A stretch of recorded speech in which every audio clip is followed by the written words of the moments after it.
8 August সোমবার রাত 8টায় খালেদ মহিউদ্দিন আছে স্পিকে জানিয়ে দিচ্ছি শিরোনাম। জঙ্গি তৎপরতা ঠেকাতে কঠোর হচ্ছে ইংরেজি মাধ্যম স্কুল নীতিমালা, বন্ধ হতে পারে অনুমোদনহীন হাজার স্কুল।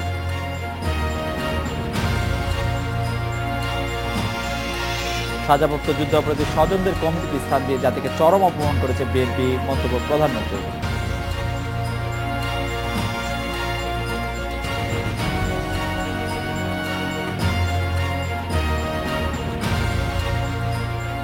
গঠনতন্ত্রটা একটু দেখা হচ্ছে যে গঠনতন্ত্রে কয়জনের কমিটি লেখা আছে, কত পোস্ট কতজনের জন্য আছে। বিএনপির কমিটি নিয়ে ক্ষমতাসীনদের বক্তব্য শিষ্টাচারের লঙ্ঘন, বললেন মির্জা ফখরুল। বঞ্চিতদের অপেক্ষার পরামর্শ।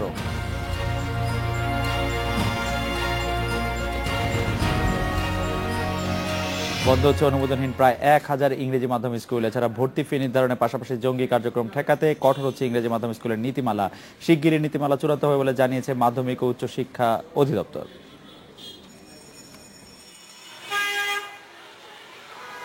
সারা দেশে অনুমোদন আছে মাত্র 159টি ইংরেজি মাধ্যম স্কুলে, কিন্তু কোনো ধরনের স্বীকৃতি ছাড়াই বছরের পর বছর শিক্ষা কার্যক্রম চালিয়ে যাচ্ছে 1000-এর ওপর স্কুল। এছাড়া অনুমোদন প্রাপ্ত নামিদামি স্কুলগুলোরও রয়েছে অবৈধ শাখা।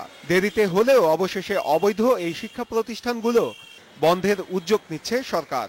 আইন শৃঙ্খলা রক্ষাকারী বাহিনীর কাছে আমরা অলরেডি অনুরোধ করেছি যে এরকম যারা অনুমোদনহীন প্রতিষ্ঠান আছে তাদের প্রতিষ্ঠানগুলো বন্ধ করে দেওয়া। সরকারের পদক্ষেপকে স্বাগত জানিয়েছে ইংরেজি মাধ্যম স্কুলগুলোর অভিভাবকদের সংগঠন। তবে প্রতিষ্ঠানগুলোতে এরই মধ্যে শিক্ষা কার্যক্রমে যুক্ত থাকা শিক্ষার্থীদের কথা বিবেচনায় রাখারও আহ্বান জানান অভিভাবক নেতারা। একটা ইংলিশ মিডিয়ামের স্টুডেন্ট মা বাবাকে বুঝতে হয় যে কিভাবে তার বাচ্চাকে মেনটেন করতে হয়। এরাও তো পড়ছে, অনেক বছর ধরে স্কুলগুলো চলছে। যদি নিউ স্কুল হয় সেক্ষেত্রে একটা অন্য ধরনের চিন্তা ভাবনা করা যায়। ব্যাঙের ছাতার মতো গজিয়ে ওঠা ইংরেজি মাধ্যম স্কুলগুলোকে নিয়ন্ত্রণে শিগগিরই চূড়ান্ত হচ্ছে নতুন নীতিমালা। নীতিমালায় সর্বোচ্চ ভর্তি ফি নির্ধারণ হচ্ছে 30,000 টাকা। এছাড়া সন্ত্রাস এবং জঙ্গি কার্যক্রম ঠেকাতে থাকবে মনিটরিং সেল। এটি এখনো সংশোধিত হচ্ছে, চলছে সময় সময়।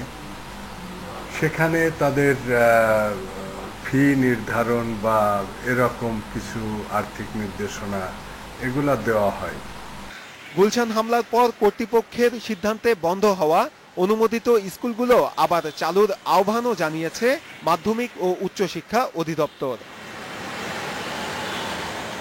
নূরে আলম, ইন্ডিপেন্ডেন্ট নিউজ, ঢাকা। ভর্তি ফি নির্ধারণের পাশাপাশি জঙ্গি কার্যক্রম ঠেকাতে ইংরেজি মাধ্যম স্কুলগুলির নীতিমালা কঠোর হচ্ছে। এই বিষয়ে কথা বলতে এখন আমাদের সাথে আছেন ঢাকা বিশ্ববিদ্যালয়ের শিক্ষা ও গবেষণা ইনস্টিটিউটের সাবেক চেয়ারম্যান ডক্টর সিদ্দিকুর রহমান, আছেন মাধ্যমিক উচ্চ শিক্ষা অধিদপ্তরের মহাপরিচালক এস এম ওয়াহিদুজ্জামান, বরিশাল থেকে জাহানারা ইসরায়েল স্কুলের চেয়ারম্যান সালেম শিবলি এবং সিলেট থেকে অভিভাবক জুমাদিন আহমেদ আছেন আমাদের সঙ্গে। অধ্যাপক ডক্টর সিদ্দিকুর রহমান, আপনার কাছ থেকে জানতে চাইব যে প্রাথমিক ও মাধ্যমিক পর্যায়ে যেসব ইংরেজি মাধ্যম স্কুলগুলি আছে সেগুলির জন্য কোন নীতিমালা কি কঠোর হওয়া উচিত বলে আপনি মনে করেন, সেটি কিভাবে প্রয়োগ করা সম্ভব? ডক্টর সিদ্দিকুর রহমান। হ্যাঁ, আমি প্রথমত মনে করি যে সরকারের নিয়ন্ত্রণের বাইরে কোনো শিক্ষা প্রতিষ্ঠান থাকতে পারবে না। মানে যে কোনো লোক ইচ্ছা করলেই একটা শিক্ষা প্রতিষ্ঠান খুলে তার মতো করে শিক্ষা কার্যক্রম চালাবে, এটা একটা স্বাধীন সার্বভৌম দেশে চলতে পারে না। অতএব শিক্ষা প্রতিষ্ঠান যে ধরনেরই হোক, সাধারণ শিক্ষা প্রতিষ্ঠান, ধর্মভিত্তিক বা মাদ্রাসার শিক্ষা প্রতিষ্ঠান বা ইংরেজি মাধ্যম শিক্ষা প্রতিষ্ঠান, সবাই সরকারের নিয়ন্ত্রণে থাকবে এবং সরকারের নিয়ম কানুন অনুসারে পরিচালিত হবে এবং সরকার কর্তৃক নির্ধারিত শিক্ষাক্রম ও পাঠ্যসূচি অনুসরণ তাদের করতে হবে। এই ব্যাপারে আমার আরেকটা কথা আছে। হঠাৎ করে এখন স্কুলগুলি বন্ধ করে দেওয়া হলে ছাত্রদের পড়ালেখায় বিঘ্ন ঘটবে। ছাত্ররা তো নির্দোষ, দোষী হলো নিয়ন্ত্রণহীন বা পারমিশন না নিয়ে যারা স্কুল চালাচ্ছে তারা হলো রাইট দায়ী বা ডক্টর দোষী। সিদ্দিকুর রহমানের তাদের- এই কথার প্রেক্ষিতে আমি জনাব এস এম ওয়াহিদুজ্জামান আপনার কাছে জানতে চাইবো যে হঠাৎ করে স্কুলগুলি বন্ধ করে দিলে যে বিপাকে পড়বে শিক্ষার্থীরা, অভিভাবকরা যে বিপাকে পড়বেন সে ব্যাপারে কোনো সন্দেহ নেই। আমরা যদি প্রশ্ন করি যে আপনারা অনুমোদনহীন হাজারের মতো স্কুল কেন চলতে দিয়েছেন এতদিন, সেটি জবাব কি হবে? পাশাপাশি এটিও আপনারা জানতে চাই যে যেমন পিস স্কুলগুলি আপনারা বন্ধ করে দিয়েছেন, চালুর আগে কি তারা আপনাদের অনুমোদন নিয়েছিল? কিভাবে চলছিল সেগুলি? এখন তার শিক্ষার্থীরাই বা কি করবে? জনাব S M Wahiduzzaman. Ordinance 1961 amended 1962 অনুসারে 2007 নীতিমালা অনুযায়ী ইংরেজি মাধ্যম স্কুলগুলো পরিচালনার সম্পূর্ণ দায় দায়িত্ব বা পরিচালনার জন্য অনুমতি নিয়ে থাকে সংশ্লিষ্ট শিক্ষা বোর্ডের কাছ থেকে। ফলে এটি আমরা মাধ্যমিক ও উচ্চশিক্ষা অধিদপ্তর এটা নিয়ন্ত্রণ করি না। ফলে ওনরাই ভালো বলতে পারবেন যে কিভাবে এই প্রতিষ্ঠানগুলো নিয়ে অনুমোদন দেওয়া হয়েছিল। আচ্ছা, তবে যারা অনুমোদনহীন তাদের তো কোনো প্রশ্নই নেই, কারণ হলো যে সে তো অনুমতিই নেয়নি। জি, অনুমোদনহীন প্রতিষ্ঠানগুলি কোনো অনুমতি নেয়নি, কিন্তু তারা শিক্ষা কার্যক্রম চালিয়ে গেছে, সেটি তো খুবই অবাক ঘটনা। আমি জনাব সালেহ এম শেলী আপনার কাছে জানতে চাইবো যে আপনার স্কুলের যথাযথ অনুমোদন রয়েছে কিনা, সেই অনুমোদনটি আপনাদের কে দিয়েছে? জনাব সালেহ এম শেলী। আমাদের গণপ্রজাতান্ত্রিক শিক্ষা মন্ত্রণালয় দিয়েছেন এটা। আর আমারও এটা জিনিসটা জানা যে এই শিক্ষা যে দিয়েছেন সেটা পারমিশনটা আমরা চাই। আমাদের আমি একটু বলতে চাই, আমরা শিক্ষা যে বাংলাদেশের যেটা ইংলিশ ভার্সন বলে, যেটা ন্যাশনাল কারিকুলামে আমরা এটা চালাচ্ছি, যেটা শিক্ষা মন্ত্রণালয় থেকে অনুমোদিত। আচ্ছা, আর আরো সবচেয়ে প্রশ্নের আরেকটা জিনিস হয়েছে, বলুন। যে আমি জানতে চাই যেটা হলো যে যারা, আমার প্রশ্ন হলো যে, জি বলেন, আপনি বলেন, আপনি শেষ করেন, আমি বলছি। না, আমি বলতেছিলাম যে আপনারা যে যখন স্কুলটা চালাচ্ছিলেন, যেসব লোক ভাড়াটিয়া বা বাসায় স্কুল চালায়, নিজস্ব জমি এবং ভবন নাই, এই সব স্কুল কেন চলে? সেইগুলো তো আগে দেখা উচিত সরকারের। কাজে আমার মতে কোনো স্কুলকে যে ভাড়াটিয়া বাসায় বা জমি, যাদের জমি নাই, ভবন নাই, তাদের তো পারমিশন দেওয়া উচিত না। জি, জনাব সালেহ শেলী আপনাকে ধন্যবাদ। আমি সিলেট থেকে অভিভাবক জুমাদিন আহমেদ আপনাকে জানতে চাইবো যে আপনার যে বাচ্চা যে স্কুলে পড়ছে তার যথাযথ অনুমোদন রয়েছে কিনা, সেটি খোঁজ খবর নিয়ে কি আপনি বাচ্চাকে স্কুলে দিয়েছেন? জি, ধন্যবাদ। আমাদের সিলেটে যেটা হচ্ছে, আমি যে স্কুলে আমার বাচ্চাকে দিয়েছি, মোটামুটি এটা সিলেটের নামে একটা স্কুল স্বনামধন্য, এবং এটার আমি যথাযথ খবর নিয়েছি যে এটার ইয়ে আছে, এই যথাযথ কর্তৃপক্ষের পারমিশন নিয়ে এটা চলছে সিলেটে অনেক দিন থেকে। আর এটার ব্যাপারে আমাদের আসলে বেশি কোনো ইয়ে নাই, কোনো কমপ্লেইন নাই। যেটা হচ্ছে এদের এটাই হচ্ছে ইংরেজি মাধ্যমের পড়াটা, তো এটার সঙ্গে আমার কাছে মনে হয় যেটা বাংলা কারিকুলামের এটা কিছুটা অনুপস্থিত, মানে কিছুটা কম। সেক্ষেত্রে যেটা হচ্ছে আমাদের সাজেশন, যেটা আমার সাজেশন যেটা হচ্ছে বাংলা কারিকুলামটা একটু বাড়ানো দরকার।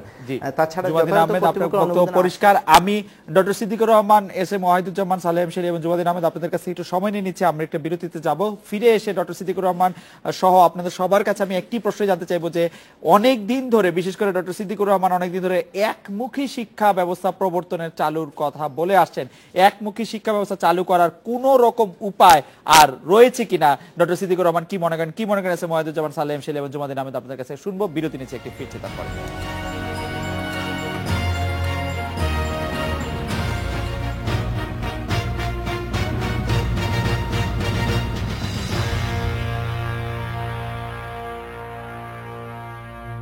ডক্টর সিদ্দিকুর রহমান, একমুখী শিক্ষা ব্যবস্থা চালু করা এখন আর সম্ভব কিনা? একমুখী শিক্ষা ব্যবস্থা আমাদের চালু করতে হবে।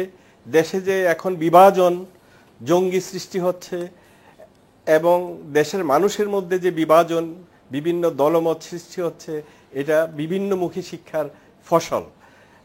এই আমরা যে এখন ইংলিশ ভার্সন, ইংরেজি মিডিয়াম দুই রকম চলছে। একটা ইংলিশ ভার্সন অর্থাৎ বাংলাদেশের কারিকুলাম, বাংলাদেশের বইপত্র ইংরেজিতে অনুবাদ করে পড়ানো হয়। আরেকটা হলো বিদেশি curriculum, A level, O level ইত্যাদি পড়ানো হয়। এই দুইটাকে আমি অপছন্দ করছি এই কারণে যে একই স্কুলে কিছু কিছু ছাত্র বাংলা মিডিয়ামে পড়ছে, কিছু কিছু ছাত্র ইংলিশ মিডিয়ামে পড়ছে, এবং যারা ইংলিশ মিডিয়ামে পড়ছে তারা বাংলা মিডিয়ামের ছাত্রদেরকে হেয় চোখে দেখছে এবং ওখানে তাদেরকে মনে করছে শিডিউল কাস্ট। এই যে জাতির মধ্যে বিভাজন সৃষ্টি হচ্ছে, ছাত্রদের মনের মধ্যে হীনমনতা সৃষ্টি করছে এডুকেশন সিস্টেম, এইটা জাতির জন্য কোনো কল্যাণ বয়ে আনতে পারে না। আর 2 নম্বর কথা হলো, এক পর্যায় পর্যন্ত এটা 5/8 হতে পারে, সবাইকে বাংলা মাধ্যমে যদি আমরা শিখাই আর ইংরেজি যদি বাধ্যতামূলক বিষয় হিসাবে 1 থেকে 12 পর্যন্ত শেখাই, তাহলে যথেষ্ট। আমাদের সবাইকে ভালো ইংরেজি শিখতে হবে, তার অর্থ এই না যে ইংলিশ মিডিয়ামে পড়তে হবে। যারা বাংলা মিডিয়ামে পড়ে তাদেরকে ইংরেজি ভালো জানতে হবে না? রাইট। তাইলে আমরা কেন বিভাজন সৃষ্টি করতে যাচ্ছি? ডক্টর সিদ্দিকুর রহমান, আপনাকে অনেক ধন্যবাদ। এস এম ওয়াহিদুজ্জামান, আপনি কি মনে করছেন যে এইটি চালু করা সম্ভব কিনা, সরকারের কোনো পরিকল্পনা রয়েছে কিনা? ডক্টর কুদ্দুস খুদার যে শিক্ষা প্রস্তাব আমরা জানি, সেখানেও একমুখী শিক্ষা ব্যবস্থার কথা বলা হয়েছিল, আমাদের সংবিধানে একমুখী শিক্ষা ব্যবস্থার কথা আছে। ডক্টর সিদ্দিকুর রহমান বলছিলেন আপনারা এটি চালু করবেন কিনা? সিদ্দিকুর রহমান স্যার কিন্তু বলেছেন যে ইংলিশ ভার্সন এবং ইংলিশ মিডিয়াম এর দুটি বিষয় আলাদা। তো একই স্কুলে ইংলিশ ভার্সনে পড়ানো এবং বাংলা মাধ্যমে পড়ানো এটি থাকতেই পারে, এবং একমুখী শিক্ষা এ পর্যন্ত আমরা যে প্রথমে চালু করতে চেয়েছিলাম সেটি সফল হয়নি, ফলে এটি নিয়ে আরো ভাববার বিষয়। একমুখী শিক্ষা কতটা চলতে পারে সেটি আরো বিবেচনার বিষয়, আরো গবেষণার বিষয়, এটি দেখতে হবে। এবং আপাতত আমি যতটা জানি যে একমুখী শিক্ষা চালু করার নীতি বোধহয় সরকারের এই মুহূর্তে নেই। জি, জনাব এস এম ওয়াহিদুজ্জামান, আপনাকে ধন্যবাদ। আমি জনাব সালেম শেলি, আপনার কাছে জানতে চাইবো যে আপনি কি মনে করেন যে একমুখী শিক্ষা ব্যবস্থা কি আমাদের জাতির যে বর্তমান বিভাজন, সেই বিভাজন রোধ করার জন্য, ঐক্য আনার জন্য কোনো কাজে লাগতে পারে কিনা? জনাব সালেম শেলি। এটা মানে একটা গবেষণার বিষয়, কারণ এটা করতে গেলে এখন যে পর্যায়ে আছে অনেক সময়ের প্রয়োজন, দেশত্ববোধের প্রয়োজন। কাজেই এগুলো এখন না করে যেগুলো প্রয়োজন, যেখানে একটা স্কুলে 2টা ইংলিশ বাংলা ভার্সন আছে, এইটা একটা করা উচিত আমার মতে। আর দ্বিতীয়ত আমাদের একটা ইতিহাস শেখা, বাংলাদেশের ইতিহাস প্রত্যেকটা স্কুলে থাকা উচিত। সেই সাবজেক্টটা একেবারে ক্লাস 1 থেকে 10 পর্যন্ত থাকা উচিত, অব্লিগেটরি। কারণ এটা হলো এই জন্য সুবিধা হবে যে আমাদের ইতিহাস আমাদের বাচ্চারা জানে না। বইতে যে কয়েকটা গল্প আছে, মুক্তিযুদ্ধের কথা আছে, ওই দিয়ে চলবে না। এটাই বাংলাদেশে কিভাবে এসেছি, এই জাতি কিভাবে এসেছিল আর এখন কেমন আছি, এগুলো একটা ইতিহাসে থাকতে হবে। যেমন আমি টেক্সাসে দেখেছি, আপনি যে সাবজেক্টই পড়েন না কেন, টেক্সাস পলিটিক্স আপনার পড়তে হবে, এই সাবজেক্টটা পড়তে হবে। সেটি আপনার বক্তব্য একদম পরিষ্কার। জুবাদিন আহমেদ, আপনাকে জানতে চাইবো যে একমুখী শিক্ষা ব্যবস্থা আমাদের দেশের জাতিগত ঐক্যের জন্য প্রয়োজন কিনা, এবং পাশাপাশি যদি এটিও বলেন আপনি আপনার সন্তানকে কেন ইংরেজি মাধ্যম স্কুলে পড়াচ্ছেন, যুক্তিটা কি? গ্লোবালাইজেশনের এই যুগে আসলে একমুখী শিক্ষা ব্যবস্থা আমাদের দেশের জন্য কতটুক, আমরা যখন বাচ্চাদেরকে দেই বা আমরা যখন ইয়েতে যাই, আমরা যখন কম্পিটিশনে পেছায় যাই, আসলে আমরা স্বাভাবিকভাবেই চিন্তা করি যে গ্লোবালাইজেশনের যুগে আসলে ইংলিশ মিডিয়ামটা একটু আগে চলে আসছে। হ্যাঁ, ইংলিশ মিডিয়ামের পাশাপাশি যেটা হচ্ছে ইংলিশ মিডিয়ামে যেটা ইয়ে করা যায়, ধরুন বাংলা কারিকুলামটা যদি একটু ভালো করে গাইড করা যায়, এখানে ইংলিশ মিডিয়ামের স্টুডেন্টগুলোকে যদি বাংলা ভালো করে পড়ানো যায়, বাংলার ইতিহাস সম্বন্ধে বোঝানো যায়, বাংলার স্বাধীনতা সম্বন্ধে বোঝানো যায়, আমার কাছে মনে হয় সেই ক্ষেত্রে খুব বড় কোনো নেতিবাচক প্রভাব ফেলবে না এই ক্ষেত্রে। জুমাদিন আহমেদ, আপনাকে ধন্যবাদ। ধন্যবাদ সালেম, শেলি, এস এম ওয়াহিদুজ্জামান এবং অধ্যাপক ডক্টর সিদ্দিকুর রহমান। এর স্পিকার একটি বিরতি নিচ্ছি, ফিরছি একটু পরে।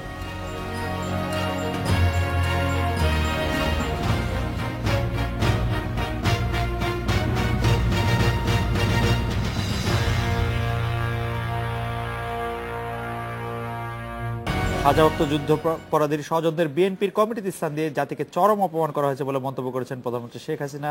বিকেলে গণভবনে বঙ্গমাতা ফজিলাতুন্নেসা মুজিবের উপর যুবলীগের একটি বইয়ের মোড়ক উন্মোচনে তিনি এই মন্তব্য করেন। এমনকি যাদের যুদ্ধাপরাধী হিসেবে বিচার হয়ে গেছে, ফাঁসি হয়ে গেছে, আবার তাদেরকে নিয়ে দল গঠন, তিনি এই মন্তব্য করেন। এমনকি যাদের যুদ্ধাপরাধী হিসেবে বিচার হয়ে গেছে, ফাঁসি হয়ে গেছে, আবার তাদেরকে নিয়ে দল গঠন, হ্যাঁ, তাদেরকে নিয়ে দল গঠন, তাদেরকে কমিটিতে স্থান দেয়। এটা তো মানে মনে হয় জাতির সাথে এবং ৩০ লক্ষ শহীদ আর ২ লক্ষ মা বোনের সাথে চরম একটা মানে অপমান করা, সেটাই তারা করে দিল। আমি জানি না, আমরা বিএনপির গঠনতন্ত্রটা একটু দেখা হচ্ছে যে গঠনতন্ত্রে কয়জনের কমিটি লেখা আছে, কত পোস্ট কতজনের জন্য আছে, আর কি কমিটি তারা তৈরি করলো। বিএনপির নতুন কমিটি নিয়ে বিতর্ক অনভিপ্রেত বলে মন্তব্য করেছেন দলের মহাসচিব মির্জা ফখরুল ইসলাম আলমগীর। পদবঞ্চিতদের ধৈর্য ধরার আহ্বান জানিয়েছেন তিনি। বিএনপির নতুন কমিটি নিয়ে ক্ষমতাসীন দলের নেতারা রাজনৈতিক শিষ্টাচার বহির্ভূত বক্তব্য দিচ্ছেন বলে অভিযোগ করেছেন মির্জা ফখরুল। দুপুরে নয়াপল্টনে বিএনপির কেন্দ্রীয় কার্যালয়ে সাংবাদিকদের এসব কথা বলেন বিএনপি মহাসচিব। রাজনৈতিক দলের এই কাউন্সিল বা তার কমিটি, এটা কিন্তু সেই রাজনৈতিক দলেরই ব্যাপার। এখানে স্বাভাবিকভাবেই আপনার ধরেন অন্য দলগুলোর যে প্রতিক্রিয়া বা অন্য ব্যক্তির যে প্রতিক্রিয়া সেটাও থাকতে পারে, একটা ডেমোক্রেটিক সোসাইটি থাকতে পারে, কিন্তু রাজনৈতিক শিষ্টাচার বলে একটা কথা আছে, আপনার শালীনতা বলে একটা কথা আছে। তো সেই শালীনতা বর্জন করে, শালীনতাকে বাদ দিয়ে আমরা কিছু কিছু কমেন্টস শুনতে পাচ্ছি যেটা অনভিপ্রেত বলে আমরা মনে করি। বিএনপি নতুন কমিটি নিয়ে বিতর্ক অনভিপ্রেত বলে মন্তব্য করেছেন দলের মহাসচিব মির্জা ফখরুল ইসলাম আলমগীর। এ নিয়ে কথা বলতে আমাদের সাথে আছেন সিলেট মহানগর আওয়ামী লীগের সভাপতি বদরুদ্দিন আহমদ কামরান এবং চট্টগ্রাম থেকে বিএনপি সাংগঠনিক সম্পাদক ডক্টর সাদত হোসেন। জনাব বদরুদ্দিন আহমদ কামরান, বিএনপি নতুন কমিটি পাওয়া গেল, আপনাদের কেন্দ্রীয় নেতারা অভিনন্দনের বদলে সমালোচনা করছেন, মানে সৌহার্দের এটাকে ঘাটতি মনে করছেন কিনা, সিলেটে যারা পদ পেয়েছেন তাদের আপনি অভিনন্দিত করেছেন কিনা? জনাব বদরুদ্দিন আহমদ কামরান। ধন্যবাদ।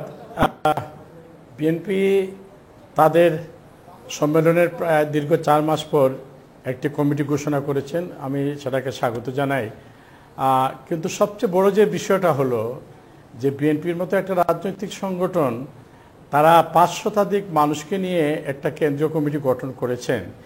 এই কেন্দ্রীয় কমিটি দেশের মানুষের কল্যাণে কি করতে পারবে, এই কথাটা আমি এই কারণেই বলছি যে ৫ শতাধিক মানুষ নিয়ে আমরা সাধারণত কর্মী সভা করি, এবং একটা রাজনৈতিক দলের ওয়ার্কিং কমিটি যখন বসবে, সেই কমিটিতে যারা থাকবেন তারা দীর্ঘ সময় আলাপ আলোচনা করে যে কোনো। কিন্তু কামরান ভাই, এটি দেশের জন্য অসুবিধাজনক কিনা বিএনপির কমিটিতে 500 জন থাকা?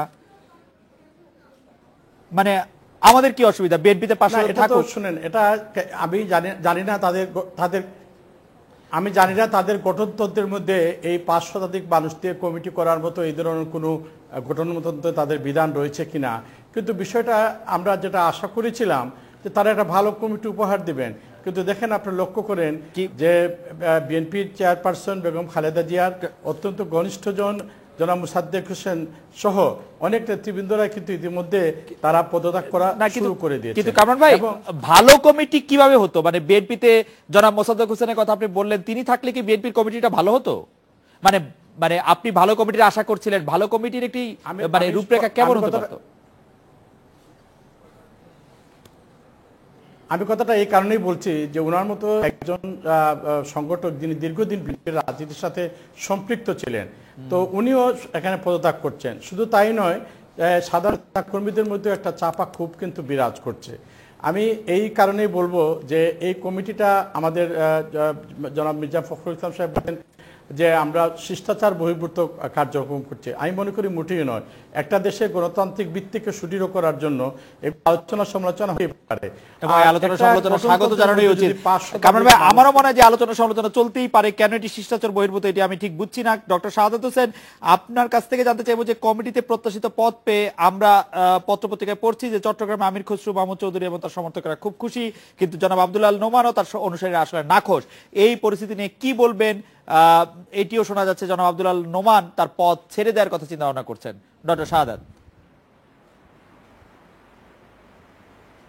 ধন্যবাদ খালেদ ভাই আপনাকে। আপনার জ্ঞাতার্থে আমি প্রথমে জানাচ্ছি, আমি কিন্তু এখন সভাপতি হয়েছে আপনাদের দোয়ায়। জি, এটা এবার একসাথে ডিক্লেয়ার হয়েছে। আমি সাধারণ সম্পাদক থেকে সভাপতি হয়েছে এখন, আর কেন্দ্রীয় সাংগঠনিক সম্পাদক পদ আমি ইস্তফা দিয়েছি। ওকে, আমি আশা করছি যে চট্টগ্রামের রাজনৈতিক যে নেতাগুলো আছেন সেখানে তাদের মধ্যে অনেক প্রতিযোগিতা আছে, কিন্তু আব্দুল্লাহ আল নোমান অনেক বছর ধরে রাজনীতি করছেন এবং ওনার যথেষ্ট অভিজ্ঞতা আছে, রাজনৈতিক একজন বিজ্ঞ লোক হিসাবে আমরা সবাই চিনি। তো আমরা আশা করছি যে এখনো যে আমির খসরু মাহমুদ চৌধুরী স্ট্যান্ডিং কমিটির মেম্বার হয়েছেন, আমরা সবাই খুশি হয়েছি। তো আব্দুল্লাহ আল নোমান সাহেবের ব্যাপারে আমরা এখনো আশাবাদী, যেহেতু স্ট্যান্ডিং কমিটিতে আরো 2টি পদ খালি আছে এবং ওনার নাম আলোচনার মধ্যে রয়েছে। তা আমরা এখনো আশাবাদী ওনার নাম আসবে এবং ওনার সমর্থকদের সাথেও আমাদের কথা হয়েছে। আজকে একটা আমরা বিশাল সমাবেশ করেছি চট্টগ্রামে এবং হাজার হাজার লোক সেখানে এসেছে, আমাদেরকে অভিনন্দন জানিয়েছে। প্রত্যুত্তরে আমরা সবাইকে সাথে নিয়ে কাজ করার অঙ্গীকার করেছি এবং এখানে ওনাদের সাপোর্টাররা আছেন, সবাইকে নিয়ে আমরা আজকে সমাবেশ করেছি। তা আশা করছি যে কেন্দ্রে আমাদের নেত্রী বেগম খালেদা জিয়াকে আমি ধন্যবাদ জানাচ্ছি যে 4 মাসের মধ্যেই সম্মেলনের 502 সদস্য বিশিষ্ট একটি কমিটি উপহার দিয়েছে। যদিও অনেকে বলেছে এটা অনেক বড় কমিটি, কিন্তু বিএনপি অনেক বড় দল, বড় দলের মধ্যে অনেক নেতাকর্মী থাকে, এখনো আমরা অনেককে অ্যাকোমোডেট করতে পারিনি। জি, তো আশা শাহাদাত করছি ভাই, যে শাহাদাত ভাই, প্রথমে আপনাকে একটু আমি বিলম্বিত অভিনন্দন জানিয়ে রাখি যে চট্টগ্রাম বিএনপি সভাপতি হওয়ার জন্য। কিন্তু আপনি একটু বলবেন কি যে শাহাদাত ভাই, মানে যেই প্রশ্নটি আসলে কামরান ভাই তুলছিলেন সিলেট থেকে, যে আপনাদের গঠনতন্ত্র, এবং সেটি আজকে আমরা মাননীয় প্রধানমন্ত্রীর পক্ষে শুনলাম যে গঠনতন্ত্রের মধ্যে এতজন লোকের কথা আছে, নাকি এইবারে আপনারা একটু সিদ্ধান্ত নিলেন এবার একটু লোক বাড়িয়ে নেওয়া হবে? পাশাপাশি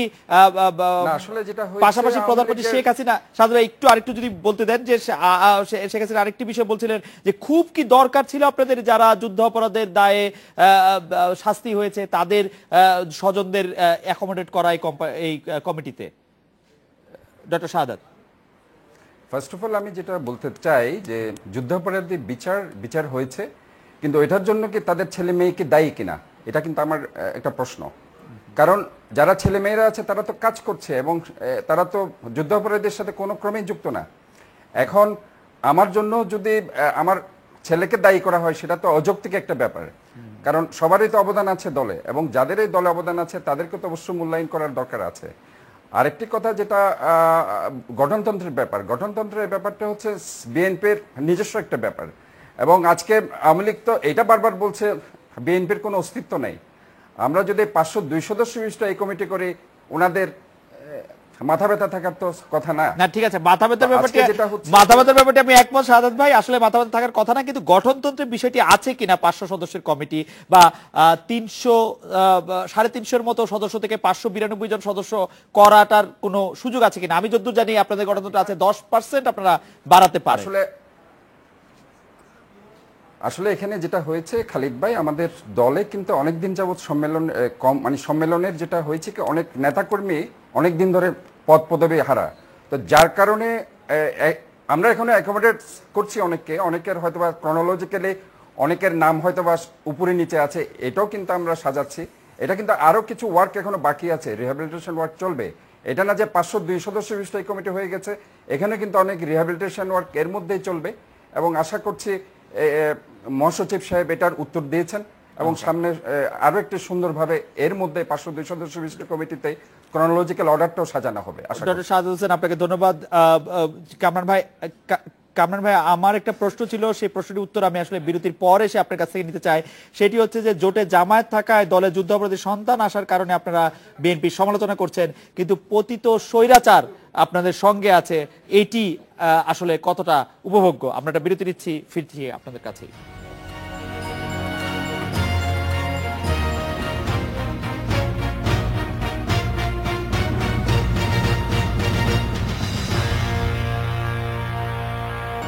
সিলেট মহানগর আওয়ামী লীগের সভাপতি বদরুদ্দিন আহমেদ কামরান এবং চট্টগ্রাম বিএনপি সভাপতি ডক্টর শাহাদাত হোসেন আছেন আমাদের সঙ্গে। আমি জনাব বদরুদ্দিন আহমেদ কামরান আপনার কাছে জানতে চাইছিলাম যে আপনারা বিএনপি সমালোচনা করছেন, জোটে জামায়াত থাকায় সমালোচনা করছেন যুদ্ধাপরাধীদের সন্তান সেই দলের মধ্যে কমিটিতে স্থান পাওয়ায়, কিন্তু পতিত স্বৈরাচার আপনাদের সঙ্গে আছে, বিষয়টি আপনারা কিভাবে দেখছেন জনাব বদরুদ্দিন আহমেদ কামরান? প্রিয় খালেদ ভাই, আমি আপনার মাধ্যমে আমাদের চট্টগ্রামের মহানগরীর নবনির্বাচিত সভাপতি সাদেক সাহেবকে আমি অভিনন্দন জানাই সিলেট মহানগরের আমি সভাপতি হিসাবে। তো উনার যে বক্তব্যগুলো শুনলাম, সে বক্তব্যের মধ্যে একটা জায়গায় তিনি বলেছেন যে এটা নিয়ে মাথা ব্যথা কেন। আমরা এটা নিয়ে কোনো মাথা ব্যথা আমাদের নেই। আমরা দেশের গণতান্ত্রিক ভিত্তিকে সুদৃঢ় করার জন্য আমরা চাই যে প্রত্যেকটি রাজনৈতিক দল শক্তিশালী হোক, তার সংগঠন ভালোভাবে চলুক। আর আপনি যে প্রশ্নটা করেছেন, আপনার মতো একজন সুনামধন্য মিডিয়া ব্যক্তিত্ব অবশ্যই এটা আপনি নিশ্চয়ই বুঝবেন যে স্বৈরাচার আর যুদ্ধাপরাধী এক জিনিস নয়। স্বৈরাচার যে সে স্বাধীনতার পক্ষে কাজ করেছে, তা সে মহান মুক্তিযুদ্ধে তার অবদান আছে এবং এক মহান স্বাধীনতার প্রতি বিশ্বাস রেখে সে তার কাজকর্ম করছে। যুদ্ধাপরাধী তারা যারা মহান মুক্তিযুদ্ধে আমার 30 লক্ষ শহীদদেরকে ভাইদেরকে শহীদ করেছে, যারা আমার 2 লক্ষ মা বোনের ইজ্জত সম্ভ্রম লুটে নিয়েছে, যারা মুক্তিযোদ্ধাদের গ্রাম জ্বালিয়ে পুড়িয়ে ছারখার করে দিয়েছে, তারা হচ্ছে মানবতা বিরোধী যুদ্ধাপরাধী। সুতরাং এই যুদ্ধাপরাধী এবং স্বৈরাচারকে একত্র করা যাবে না। এটা অত্যন্ত দুঃখজনক যে বিএনপি এত বড় একটা কমিটি তারা গঠন করলেন এবং সেখানে ইতিমধ্যে এই যুদ্ধাপরাধীর অপরাধে যারা অপরাধী হয়ে যারা দণ্ডিত হয়েছেন, যাদের রায় কার্যকর করা হয়েছে, তাদের সন্তানদেরকে এই কমিটিতে নিয়ে আসা মানেটা কি হচ্ছে? মানেটাই হচ্ছে যে যে জায়গাতে তারা ছিলেন সেই জায়গাতেই তারা আছেন। অন্ততপক্ষে এই সমস্ত লোকগুলোকে যে তারা বাদ দিতেন, তাহলে বোঝা যেত যে তাদের মধ্যে একটা শুভবুদ্ধির উদয় হয়েছে। আপনাকে ধন্যবাদ। কামরান ভাইয়ের বক্তব্যের প্রেক্ষিতে ডক্টর শাহাদাত আপনার বক্তব্য একটু শুনতে চাইবো। তিনি ব্যাখ্যা করলেন যে আসলে স্বৈরাচার এবং যুদ্ধাপরাধী আসলে একরকম নয়। আমি জানি না তার ব্যাখ্যা আপনার পছন্দ হয়েছে কিনা, আমার খুব বেশি পছন্দ হয় নাই। ডক্টর শাহাদাত। আসলে আমি এসব কথা বেশি বলতে চাই না, কারো সমালোচনা করার আমাদের আসলে ইচ্ছা নেই, বিএনপি সেটা কখনো করে না। তারপরে উনি বিএনপি সমালোচনা করে শাহাদাত ভাই বলছেন, করে আমি করে বিএনপি আমি আমাদের চট্টগ্রামের একজন সংসদ সদস্য যিনি ফজলে করিম জুনু সাহেব, যিনি আওয়ামী লীগে আছেন, জি, ওনার বাবা আর পরিচয়টা আসলে আমি দিতে চাচ্ছি না, ওটা উনিই দিক আর কি। তাহলে এখন আওয়ামী লীগ যারা করে মুক্তিযুদ্ধের রাজাকারদের সন্তানরা মুক্তিযুদ্ধ হয়ে যায়, আর রাজাকারদের ছেলেরা যদি বিএনপিতে আসে তারাও রাজাকার হয়ে যায়, এটা কোন যুক্তিতে উনি বললেন আমার আসলে বোধগম্য হচ্ছে না। আর নাম্বার 2 যেটা জামাতের যে প্রসঙ্গটা আসছে, সেটা হচ্ছে আওয়ামী লীগের কিছু প্রজেক্ট আছে। জামাত ইস্যু একটা আছে, আর একটা জঙ্গিবাদ, কিছুদিন আগে গণজাগরণ মঞ্চ, এই টাইপের কিছু প্রজেক্ট নিয়ে আওয়ামী লীগ মাঝে মধ্যে হাজির হয়। কাজে এটা একটা জামাতের যে ব্যাপারটা, সেটা হচ্ছে বলটা তো আওয়ামী লীগেরই কোর্টে। আজকে তারা তো যুদ্ধাপরাধী। আপনাকে ধন্যবাদ দিয়ে জানাতে চাই, জামাতের সাথে জোট করবেন আপনারা, আর বল থাকবে শুধু আওয়ামী লীগের কোর্টে, সেটিও জানি আবার একটু কেমন যুক্তি। যাই হোক, ডক্টর শাহাদাত হোসেন আপনাকে আবারও অভিনন্দন জানিয়ে এবং জনাব বদরুদ্দিন আহমেদ কামরান আপনাকে ধন্যবাদ জানিয়ে শেষ করছি আজকের রেডিও স্পিক। আমন্ত্রণ আমাদের পরের আয়োজনে।